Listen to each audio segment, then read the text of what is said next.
तो यह चौधरी चरण सिंह जी की प्रतिमा है। इधर पूर्व प्रधानमंत्री भारत सरकार आप देखने लग रहे हो। नमन है भाई जो चौधरी साहब की। अभी इस तरफ चलेंगे आप। ये है भाई गोपाल राम जी सारण। इनका भी बड़ा योगदान है। इनका जन्मदिन है भाई, जो जन्म दिनांक है 15/12/1936। और भाई ये स्वर्ग सिधार गए थे 9/5/2019। चौधरी गोपाल राम सारण का जन्म बीकानेर में जेठाराम सारण के घर में हुआ। जाट धर्मशाला बीकानेर नींव रखने से लेकर निर्माण तक तथा जमीन का पट्टा बनवाने में इनका एकमात्र योगदान रहा। जाट धर्मशाला कोलायत, जाट छात्रावास जयपुर रोड, जाट कन्या छात्रावास सीकर के धार्मिक बड़े कार्यों में योगदान रहा। समाज के प्रतिष्ठित व्यक्ति व व्यापारी थे। वे स्वभाव के स्पष्टवादी व सादगी पसंद व्यक्तित्व के धनी थे भाई। वे आज हमारे बीच नहीं है, लेकिन उनके द्वारा समाज व धर्म क्षेत्र के लिए किए गए कार्य सदैव उनकी याद दिलाते रहेंगे। तो भाई चौधरी गोपाल राम जी सारण को नमन भाई। अभी अगली तरफ चलेंगे आप। ये है भाई चौधरी स्वर्गीय हरदास सारण गांव भाट सरे तहसील नोखा जिला बीकानेर में किसान स्वर्गीय उमेद राम सारण के घर में हुआ। कृषि व्यापार व किसानों के क्षेत्र में समाज को आगे बढ़ाने का प्रयास किया और राजस्थानी किसान दल के तत्वाधान में देश भ्रमण के अवसर पर दिल्ली में किसान दल के प्रधान चौधरी हरदास राम सारण के द्वारा भारत के प्रथम राष्ट्रपति डॉक्टर श्री राजेंद्र प्रसाद व प्रथम प्रधानमंत्री जवाहरलाल नेहरू को सप्रेम भेंट तारीख 19/11/1960 में दिल्ली में की। तब भाई चौधरी स्वर्गीय हरदास राम सारण को नमन भाई। आप देख रहे हो भाई आपका अपना व्लॉग BR बालोटिया व्लॉग। आप भाई बीच बीच में कमेंट करके लाइक करके बताते रहा करो भाई वीडियो कैसा लगा। आज का ये वीडियो बहुत ही खास है। यह है भाई आप तो भाई शहीद आजम ने भाई बच्चा जाना है। तो भाई शहीद आजम भगत सिंह 1907-1931।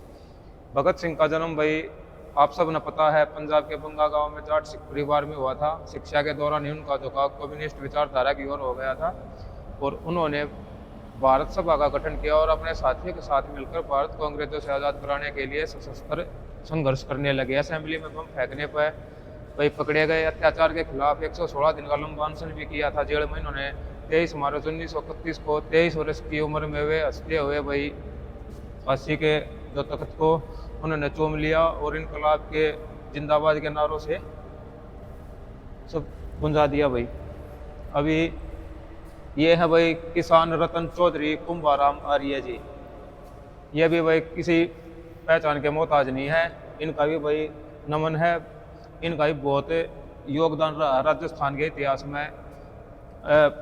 राजस्थान के भाई पूरे भारत के इतिहास में इनका वो रहा है। चौधरी कुंभाराम आर्य का जन्म पटियाला के गांव खारिया छोटा में हुआ। बाद में फैफाना नौहार में बस गए। बीकानेर की रियासत में थानेदार की नौकरी छोड़कर प्रजा परिषद का गठन कर उन्होंने आज़ादी की लड़ाई में भाग लिया। आज़ादी के बाद की सरकार में गृह मंत्री रहते हुए 1955 में उन्होंने दबाव बनाकर एक ही आदेश से पूरे राजस्थान के किसानों की जमीनों की खत्तेदारी का अधिकार दिलाने में मुख्य भूमिका अदा की। तो यह तो भाई बहुत बड़ी उपलब्धि है। उन्होंने राजस्थान में पंचायती और सहकारिता महिला शिक्षा को आगे बढ़ाया। महिला शिक्षा भाई बहुत जरूरी है। उनकी छवि दबंग बेदा किसानों के हमदर्द नेता की रही। नमन है भाई जी। और भाई ये हमारे दादा रहबरे आजमदीन बंधु सर छोटू राम 1881-1945। सर छोटू राम जी का जन्म भाई हरियाणा के झज्जर जिले के गांव गढ़ी सापला में हुआ। जो गरीब किसान सुखीराम गोत्र ओल्यान, भाई मेरी दादी का गोत्र भी ओल्यान है, नया बांस सापले के पास है। तो भाई जाट के घर हुआ। जमींदारों साहूकार अंग्रेजों की तिकड़ी द्वारा किसानों पर किए जा रहे अत्याचारों को देखकर उनका खून खोल उठा था। 1937 में उन्होंने जमींदारी पार्टी बनाई जो यूनियनिस्ट पार्टी थी भाई, और सरकार में राजस्व मंत्री बनकर 1938 में इन्होंने साहूकारों के लिए पंजीयन आवश्यक किया और कानून बनाया कि अगर किसान ने मूल कर्ज का दुगना साहूकार को दे दिया तो उसकी जमीन का कर्जा मुक्त समझा जाए। साहूकार किसानों का बैल गाय आदि कमाई के साधन की नीलामी नहीं कर सकेगा। उन्होंने मंडियों की स्थापना कराई, बंधुआ मजदूरों को भी साहूकारों से छुड़वाया, उनको गरीबों और किसानों का मसीहा भी कहा जाता है। जय हो भाई दादा छोटू राम की। भाई ये भाई मुख्यमंत्री रह लिए आपने बताया है जननायक चौधरी देवीलाल जी, 1914-2001। भाई चौधरी देवीलाल जी ने लोग प्यार से ताऊ भी कहते थे और ताऊ के नाम से जाने थे। का जन्म सिरसा जिले के गांव तेजा खेड़ा में चौधरी लेखाराम सिया जाट के घर हुआ था। उनके पूरे परिवार ने आज़ादी की लड़ाई में भाग लिया। सन 1977 में जनता पार्टी से हरियाणा के मुख्यमंत्री बने और 1989 के लोकसभा चुनाव में शिखर रोहतक से एक साथ जीते। वह वीपी सिंह और वह चंद्रशेखर सरकार में देश के उप प्रधानमंत्री भी बने। पूरे जीवन में वे किसानों की लड़ाई लड़ते रहे। उन्होंने किसानों के कर्जा माफी और वृद्धावस्था पेंशन की दिलाने का अहम योगदान उनका रहा भाई और दिलवाई। उनका अंतिम संस्कार किसान घाट नई दिल्ली पर हुआ। नमन भाई। तो भाई आप देख रहे हो अपना BR बालोटिया ब्लॉग। अभी आगे का बताओगी आपने मनीषा। आप सभी को नमस्कार। ये मूर्ति है शिक्षा संत स्वामी केशवानंद जी की। केशवानंद जी का जन्म हुआ था 1883 में और उनकी डेथ हुई थी 1972 में। स्वामी केशवानंद जी का जन्म 1883 को सीकर जिले के मिट रहा है मंगलूना गांव में चौधरी ठाकर जी डाका जाट के घर हुआ था। 1905 में प्रयाग के कुंभ के मेले में महात्मा हीरानंद जी अवधूत के स्वामी केशवानंद नाम दिया गया था। बाल ब्रह्मचारी भगवा वेशधारी साधु ने पंजाब हरियाणा और राजस्थान में अपने जीवन के 60-65 वर्ष शिक्षा के प्रसार और सामाजिक कुरीतियों को मिटाने में लगाए। उन्होंने संग्रियों में ग्राम उत्थान विद्यापीठ की स्वतंत्रता संग्राम में महात्मा गांधी जी के सहयोगी भी रहे थे। ये 2 बार राज्यसभा के सदस्य भी रहे थे। ये मद्रास से लौटने के बाद दिल्ली में इन्होंने कटोरा मार्ग पर चलते चलते 13 सितंबर 1972 को महाप्रयाण कर लिया था। अब अगली है हमारी किसानों के मसीहा चौधरी चरण सिंह जी की। इनका जन्म हुआ था 1902 में और उनकी डेथ हुई थी 1987 में। चौधरी चरण सिंह चौधरी साहब जी का जन्म यूपी के हापुड़ जिले के नूरपुर गांव में मीर सिंह तेवतिया जाट के घर हुआ था। शुरू से इन्होंने आर्य समाज में आस्था थी। 1967 में कांग्रेस से अलग होकर यूपी के मुख्यमंत्री बने। किसानों को पटवारियों के शोषण से मुक्त कराया और अनेक प्रयासों के दौरान पटवारियों ने इन्हें इस्तीफा सौंप दिया। उन्होंने तुरंत उन्हें स्वीकार कर लिया और नई भर्ती करवा कर नए पटवारियों का लेखा और उनको लेखापाल का पद दे दिया। 1979 में थोड़े समय के लिए देश के प्रधानमंत्री रहे। 1987 में पक्षाघात की बीमारी से इनका देहांत हो गया और अंतिम संस्कार दिल्ली के किसान घाट पर हुआ था। तो अगली है हमारी ये किसान केसरी बलदेव राम मिर्धा की। इनका जन्म हुआ था 1889 में और उनकी मृत्यु हो गई थी 1953 में। बलदेव राम मिर्धा का जन्म नागौर के कुचेरा गाँव में मगाराम राघड़ जाट के घर हुआ था। मिर्धा की पदवी उनको जोधपुर रियासत में डाक व्यवस्था के अच्छा सहयोग की वजह से मिली थी। पुलिस में नौकरी करते थे, DIG जैसे उच्च पद पर पहुंच गए थे। जागीरदारों द्वारा किसान पर किए जा रहे जुल्मों के खिलाफ इन्होंने किसानों को जागृत किया और सामंतों का अत्याचार नहीं करने के लिए समझाया। उन्होंने नशा ओसर मोसर बंद कराने की पूरी कोशिश की। शिक्षा के लिए जगह जगह पर किसान छात्रावास बनवाए।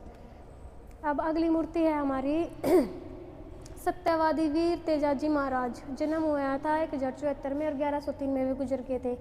वीर तेजाजी महाराज का जन्म नागौर के खरनाल गांव के मुखिया धीराज जी धोलिया जाट के घर हुआ था। उनकी माता जी का नाम सुगना था। भाभी द्वारा माता देरी से लाना पर नाराज हुए तेजाजी ताना कसे जाने पर अपनी पत्नी पेमल को लाने ससुराल पनेर गए।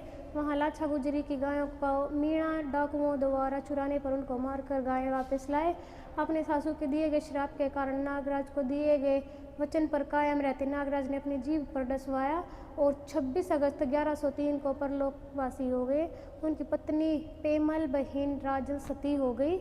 उनकी प्रिया घोड़ी लीलन भी प्राण त्याग गई।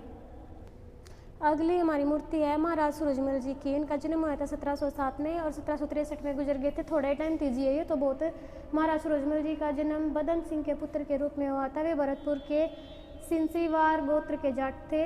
उन्होंने अपने अद्भुत शौर्य बल बुद्धि चातुर्य से मराठों और मुगलों को अपनी चालों से मार देते हुए भरतपुर राज्य को बहुत फैलाया था। बहुत ज़्यादा वाइड एरिया में फैला दिया था इन्होंने अपने राज्य को। उन्होंने कई फिल्मों जैसे मुख्य भरतपुर का अजय लोहगढ़ किला बनवाया था। लोहगढ़ किला आज भी फेमस है। इन्होंने बनवाया था वो महाराज जी ने सूरजमल जी ने, जिसको कोई नहीं जीत सकता था।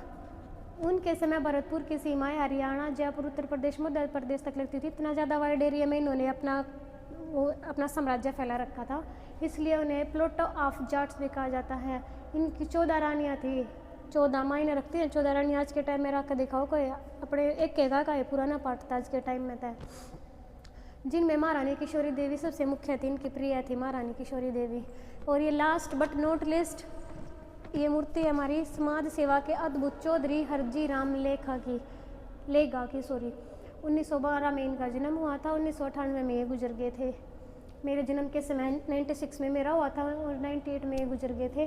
चौधरी हरजी राम लेगा का जन्म गांव सिनियाला में किसान चुनाराम लेगा के घर हुआ था। जाट धर्मशाला, जाट छात्रावास, जाट धर्मशाला नींव रखने के से लेकर निर्माण महत्व योगदान रहा है। वे जीवन पर्यंत इन संस्थाओं के विकास हेतु प्रयासरत रहे हैं। समाज में धार्मिक कार्यक्रमों के योगदान के साथ उनके प्रसार बहुत है। कृषि, व्यापार व रोजगार के क्षेत्र में समाज के बंधुओं को आगे बढ़ाने में इन्होंने बहुत योगदान दिया है। वे स्पष्टवादी थे और धनी व्यक्ति थे और सादगी उनको बहुत पसंद थी। समाज की सेवा में इन्होंने कोई काम छोटा नहीं समझा था, सारे कामों में बढ़ चढ़कर भाग लिया करते। समाज सेवा में धैर्य से अपना जीवन पर्यंत निभाया और कुरीतियों के विरोध में रहे थे। ये हमेशा वे आज हमारे बीच नहीं, लेकिन उनके द्वारा समाज व धर्म क्षेत्र के लिए किए गए कार्य सदैव उनकी याद दिलाते रहेंगे। इनको भी हमारा बहुत बहुत नमस्कार। और ये एक बार दोबारा था ओवरव्यू दिखाएंगे हम अपने इस हॉल का, जिसमें इतने महान आदमियों की फ़ोटो लग रही हैं। तो साथियों, अभी आपने महापुरुषों के दर्शन करे और इनके वही प्रयास थे समाज आगे बढ़ा और वही इनका जाट जाट समाज में नहीं दूसरे समाजों में बड़ा योगदान रहा। जो सब ने, जो 36 बिरादरी ने, सांझी श्री ने, सारी सरदारियाँ ने इकट्ठे लेकर चले। और तो भाई ये आपने जाट धर्मशाला का हॉल देख लिया और ये नीचे फ्रेश है मार्बल का, भाई बहुत बढ़िया पत्थर लग रहा है और शानदार यहाँ पर ये देखने लग रहे फूल बना रखे हैं। और इसमें भाई बहुत ज़्यादा पंखे हैं, देखो 3, 6, 9, 12 भाई 16, 18, 21 पंखे हैं भाई और बहुत बढ़िया व्यवस्था है, पूरी ऊंची छत है। तो अभी आप चलेंगे बाहर की तरफ।